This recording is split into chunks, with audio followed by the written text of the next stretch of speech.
Mais nous avons tout d'abord rendez-vous avec vous, Félix Mathieu. C'est le plaisir de vous avoir tous les matins. C'est votre nouvelle chronique. C'est quoi le problème? Tous les matins dans La Vérité en face. Bonjour Félix. Bonjour Jean-François. Soyez le bienvenu. Vous posez la question ce matin qui est absolument géniale, je trouve. Pourquoi est-ce qu'il y a tant de ronds-points en France? Un rond-point, ou deux ronds-points. Les ronds-points, petits, gros, carrés, ovales ou bien ronds. Ben oui, ça vous est peut-être déjà arrivé, je sais pas, de scander le rond-point lors d'un voyage en autocar. Chaque fois que vous en croisez un de rond-point, figurez-vous que c'est un petit jeu auquel s'adonnent parfois les groupes de scolaires ou d'équipes de sport en déplacement. Le but étant d'inciter le chauffeur du car à faire le tour du rond-point pour rien. Bah oui, on s'amuse comme on peut en voyage. Et dans notre hexagone, eh bien, il y a de quoi s'amuser. Pour ceux qui aiment tourner en rond, on comptabilise plus de 40 000 ronds-points, des carrefours giratoires pour être précis. C'est leur vrai nom. 40 000, la France, grande première en nombre de ronds-points par habitant. Le Royaume-Uni, deuxième sur le podium. On comptabilise quasiment 2 fois moins tout de même. Ces ronds-points, ces carrefours giratoires, donc, sont censés fluidifier la circulation en évitant de s'arrêter pour rien à un feu rouge, alors qu'il n'y a personne. Ils sont aussi jugés plus sécurisants que nos bonnes vieilles priorités à droite. Mais parfois, donc, ils fleurissent sur des intersections très peu fréquentées. On se demande un peu si c'était nécessaire. Car ça coûte très cher selon contribuables associés, 100 000 à 1 million d'euros pour chaque rond-point d'après les chiffres de l'association. C'est tout de même, soit plusieurs dizaines de milliards d'euros dépensés en 40 ans. Alors au-delà des travaux de construction, il faut parfois exproprier des bouts de parcelles autour, vu que ça prend plus de place que la simple intersection qui était là avant. Sans compter parfois aussi l'œuvre d'art qu'on va poser dessus en vertu du 1% artistique. C'est par exemple la grosse soucoupe volante du rond-point de l'Espace à la Foissière en Loire-Atlantique. Il ne s'est pas envolé pour l'instant. Non, a priori non, elle reste bien là. L'énorme main jaune du rond-point de Châtellerault dans la Vienne, ou encore l'immense bouteille d'eau d'un rond-point de, devinez où, de Saint-Amand-les-Eaux dans le Nord. Notez qu'à Pérorade dans les Landes, les 19 000 euros de la sculpture de kiwi géant ont été déboursés par l'association des kiwis de l'Adour, pas par le contribuable. Oui, et sans oublier, c'était du théâtre vivant, l'occupation des ronds-points par le mouvement dit des Gilets jaunes. Pour en parler des ronds-points, nous sommes en ligne avec vous. Bonjour Jean-Baptiste Léon. Bonjour. Directeur des publications de l'association évoquée à l'instant par Félix Mathieu, les contribuables associés. Soyez le bienvenu. Vous avez vous aussi dressé, comme Félix, une sorte de palmarès des ronds-points les plus moches, lesquels vous ont marqué? Alors on avait fait, il y a quelques années, créer ce palmarès et on avait demandé aux internautes de voter. Et en tête, sur la première place du podium, se trouve le masque d'André Malraux. C'est un petit rond-point qui est à Pontarlier, qui a été créé en 1998. Alors c'est pas le plus coûteux parce que, alors je parle pas de l'aménagement urbanistique et giratoire pur, mais la statue en elle-même a coûté à l'époque seulement 15 000 euros. Alors il s'appelle le rond-point André Malraux parce qu'il y a un collège André Malraux qui est non loin de là. Mais le problème, c'est que la statue, on peut la qualifier quand même d'assez ratée parce que si les internautes, les auditeurs vont chercher, ils verront que ce masque en fait d'André Malraux fait extrêmement peur. On dirait un masque vaudou parce qu'il est d'une matière très ocre, il est très impressionnant, il est très vertical, et à tel point que quelques années après, quelques jours après l'installation de cette statue, et 25 ans après, parce qu'il a plus de 25 ans ce rond-point, aujourd'hui encore, quand des parents amènent leurs enfants au collège qui est à côté du rond-point, qu'est-ce qu'ils font? Ils font un détour parce que les gamins en ont peur. Et franchement, regardez la photo, c'est terrible, vraiment. Ouais. Félix Mathieu. Donc vous avez eu l'embarras du choix pour ce palmarès. On a eu l'embarras du choix, ouais.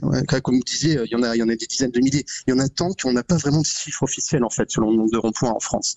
Il y a des estimations faites notamment par une société de location de voitures estonienne qui a évalué le nombre de ronds-points à 43 000. Certains parlent de 65 000. On n'a pas de chiffre officiel et c'est bien dommage.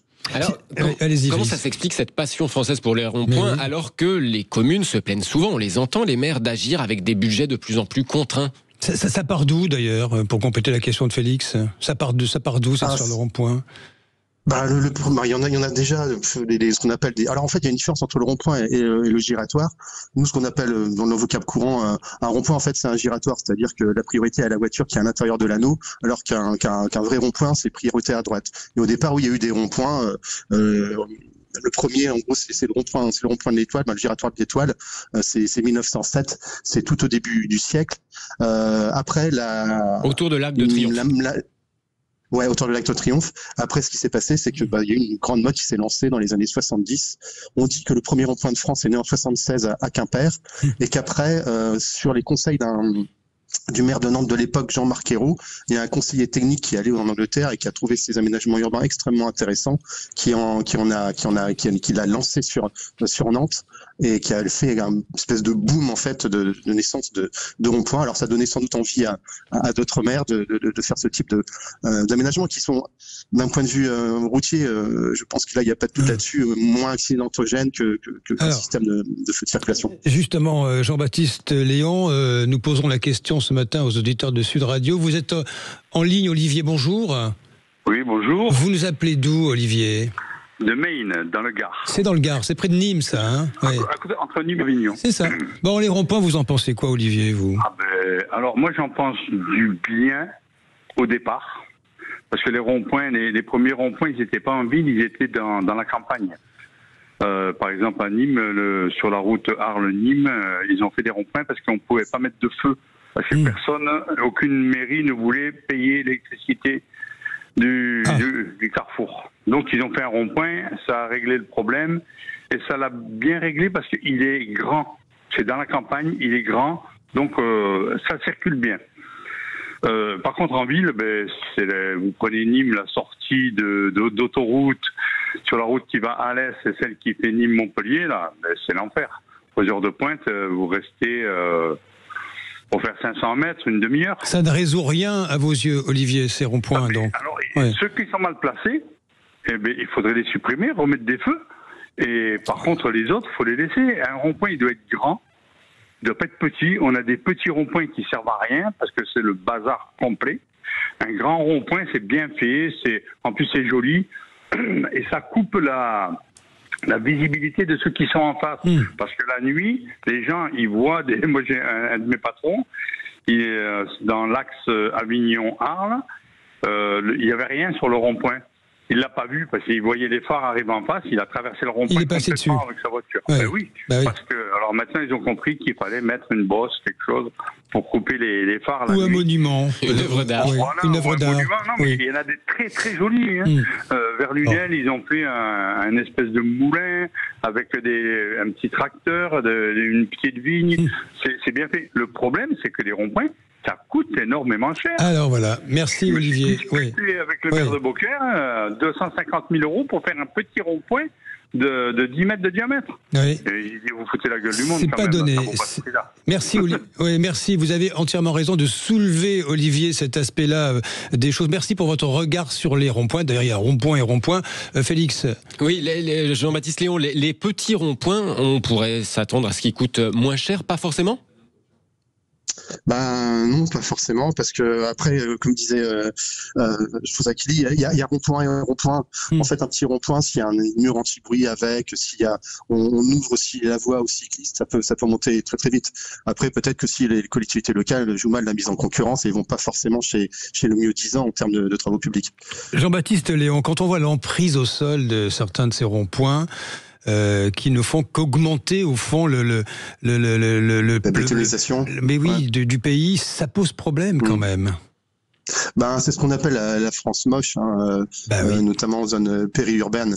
C'est comme disait très bien Félix dans sa chronique, il y a le 1% artistique qui rentre là-dedans. Donc le 1% artistique, c'est en gros quand une collectivité locale va construire un nouveau bâtiment, un nouveau aménagement urbain, il est tenu par la loi de mettre 1% de la somme qu'il va dépenser dans une création artistique. D'où en fait ce nombre considérable d'aménagements et de statuts parfois très belles et parfois totalement ridicules.